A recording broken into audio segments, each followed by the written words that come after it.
Giving all praise to Yahweh, Ba'ashem, Yahweh Shai, Ba'ashem, Rekakodash, that's saying, giving all praise to the Father, the God of the Bible, in the name of his Son, who the world ignorantly calls Jesus Christ, in the name of the Holy Spirit, which is in all believers of the gospel. The gospel is Yahweh Shai Mashiach's death, burial, and resurrection. And that is our righteousness. All right, so I'm here with my wife. We're going to go ahead and be just going through a quick read through, not any breakdown, just reading the scriptures verbatim. All right, just get straight into it. This is Lamentations chapter 3. I am the man who has seen affliction under the rod of God's wrath. He has driven me away and made me walk in darkness instead of light. Indeed, he keeps turning his hand against me all day long. He has worn away my flesh and skin. He has shattered my bones. He has besieged me and surrounded me with bitterness and hardship. He has made me dwell in darkness like those dead for ages. He has walled me in so I cannot escape. He has weighed me down with chains. Even when I cry out and plead for help, he shuts out my prayer. He has barred my way with cut stones. He has made my paths crooked. So this is not talking about the Most High causing Jeremiah to sin or anything. It's just Jeremiah talking about the severity of God's punishment on the Israelites, because the context is that the Babylonians have came and invaded the Israelites in Jerusalem and have taken the Jews captive in exile, because the northern kingdom was captive to the Assyrians, but this is dealing with the southern kingdom. All right, verse 10.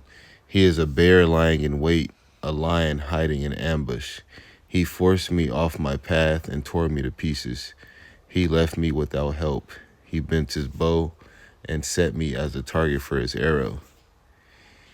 He pierced my kidneys with his arrows. I am a laughingstock to all my people. They mock me in song all day long. He has filled me with bitterness. He has intoxicated me with wormwood. He has ground my teeth with gravel and trampled me in the dust. I know what you're thinking about. Yeah, so it was a person. Anyways, I think that should be another video, but yeah, someone was talking about wormwood like it was a positive thing. But anyways, verse 17, my soul has been deprived of peace. I have forgotten what prosperity is. So I say, my strength has perished, along with my hope from Yahweh. Remember my affliction and wandering, the wormwood and the gall. Surely my soul remembers and is humble within me. Where do you get wormwood? I wonder too. Like, in this day and age, where would you even get that? I know. I've never heard of that. Didn't it say, we'll talk about that later. Okay. Verse 21, yet I call this to mind, and therefore I have hope. Because of the loving devotion of Yahweh, we are not consumed, for his mercies never fail. That's a big one that people a lot of quote. A lot. They are new every morning. Great is your faithfulness. So because of the loving devotion of Yahweh, we are not consumed, for his mercies never fail. That's big. Verse 24, Yahweh is my portion, says my soul. Therefore I will hope in him. Yahweh is good to those who wait for him, to the soul who seeks him. So Yahweh is good to those who wait patiently and to those who seek him. That's why he's good to us. It is good to wait quietly for the salvation of Yahweh. It is good for a man to bear the yoke while he is still young. Bear the yoke. I believe that's spiritually talking about dealing with hardship. Dealing with doing the work of the Lord. Humble. Being humble, exactly. Verse 28. Man, because them rich people, them rich kids, Exactly. boy, Yeah. they be bad. Bear the yoke while he is still young. They never Learn how to work. struggle. Exactly. Because what if you don't teach a young man how to work, then when he gets older, he's not going to work at all. Especially, that reminds you, like you said, a lot of these rich kids. These rich Edomites. All right. Verse 28. Let him sit alone in silence, for God has disciplined him. Let him bury his face in the dust, Perhaps there is still hope. Let him offer his cheek to the one who will strike him. Let him be filled with reproach. For the Lord will not cast us off forever. Even if he causes grief, he will show compassion, according to his abundant loving devotion. For he does not willingly afflict or grieve the sons of men. To crush underfoot all the prisoners of the land, to deny a man justice before the Most High, to subvert a man in his lawsuit, of these the Lord does not approve. To crush underfoot all the prisoners, to deny a man justice before God, to subvert a man in his lawsuit. All right. Verse 37, who has spoken and it came to pass unless the Lord has ordained it? Do not both adversity and good come from the mouth of the Most High? Why should any mortal man complain in view of his sins? Let us examine and test our way. So us being sinners, you know what I'm saying? We can't complain about how basically in general, what's our sin as humans have caused. You get what I'm saying? I mean, obviously we go against wicked, but what I'm saying is we know why the world is the way it is, because we turned our backs on God and people turned their backs on God. Let us examine and test our ways and turn back to Yahweh. Let us lift up our hearts and hands to God in heaven.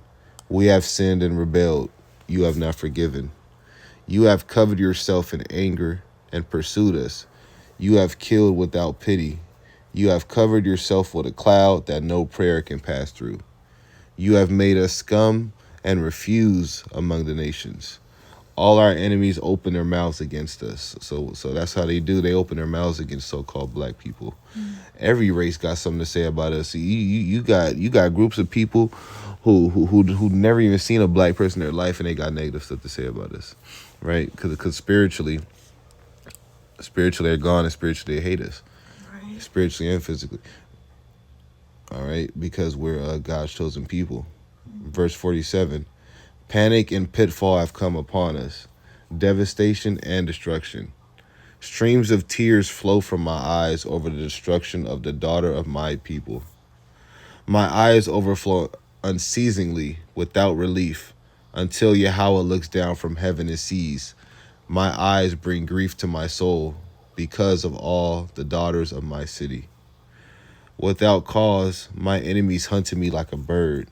They dropped me alive into a pit and cast stones upon me. The waters flowed over my head, and I thought I was going to die. I called on your name, O Yahweh, out of the depths of the pit. You heard my plea. Do not ignore my cry for relief. You drew near when I called on you. You said, do not be afraid. You defend my cause, O Lord. You redeem my life. You have seen, O Yahweh, the wrong done to me. Vindicate my cause. You have seen all their malice, all their plots against me. O Yahweh, you have heard their insults, all their plots against me. The slander and murmuring of my assailants against me all day long. When they sit and when they rise, see how they mock me in song. You will pay them back what they deserve, O Yahweh, according to the work of their hands. Put a veil of anguish over their hearts.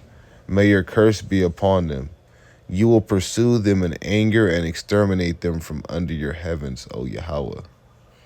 All right, so we give thanks for that reading. And with that, we're going to give all praise to Yahweh, Ba'ashem, Yahweh Shai, Ba'ashem, Rakakwadash. Shalom.